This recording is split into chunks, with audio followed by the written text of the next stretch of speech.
अब नमाज पढ़ने से पहले उत्तर प्रदेश सरकार की इजाजत लेनी पड़ेगी। पूरे देश में शायद यह इकलौता राज्य है जहां अपनी ही जमीन और घर में जमात के साथ नमाज पढ़ने पर पुलिस को दिक्कत होती है। हैरानी की बात यह है कि पुलिस प्रशासन को रात भर होने वाले पूजा पाठ, कीर्तन और जागरण से कोई परेशानी नहीं होती, लेकिन अगर कोई व्यक्ति अपनी जमीन पर जमात के साथ नमाज पढ़ ले तो इतनी दिक्कत हो जाती है कि नमाज पढ़ने वालों को पुलिस उठा ले जाती है। ताज़ा मामला बरेली जिले के विशारतगंज थाना क्षेत्र के मोहम्मदगंज गांव का है, जहां हनीफ नाम के व्यक्ति के खाली पड़े मकान में कुछ लोगों ने जुमे की नमाज अदा की। इसका वीडियो बनाकर सोशल मीडिया पर डाल दिया गया। वीडियो वायरल होते ही पुलिस ने कार्रवाई करते हुए 12 नमाजियों को गिरफ्तार कर लिया और ऊपर से यह भी कहा जा रहा है कि बाकी लोगों की तलाश जारी है।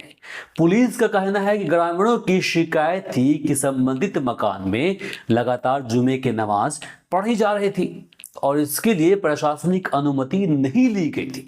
इसी आधार पर सभी के खिलाफ शांति भंग की धाराओं में चालान कर दिया गया। हालांकि उसी दिन सभी को मजिस्ट्रेट ने जमानत दे दी। अब इसे लेकर पुलिस अधीक्षक दक्षिण अंशिका वर्मा का बयान आया है। उन्होंने बताया कि खाली पड़े मकान को अस्थायी रूप से मदरसे की तरह इस्तेमाल करके कई हफ्तों से सामूहिक जुमा की नमाज अदा किए जाने की जानकारी शनिवार को सामने आई थी और सूचना मिलने के बाद पुलिस ने एहतियातन कार्रवाई की है।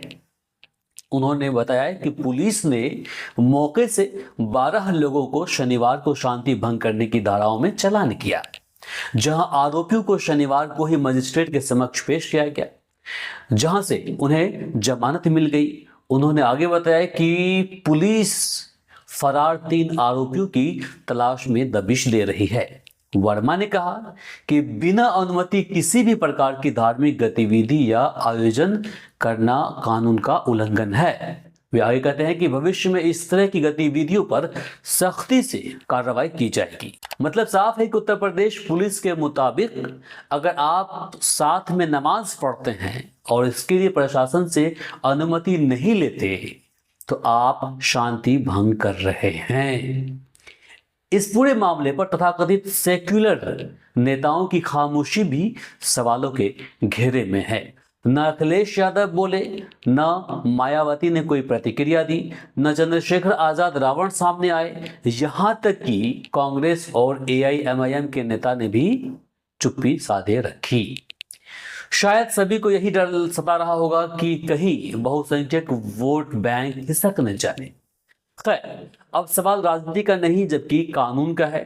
तो जाते जाते जरूरी यह है कि दर्शकों को यह बताया जाए कि इस पूरे मुद्दे पर देश और प्रदेश का आखिर कानून क्या कहता है।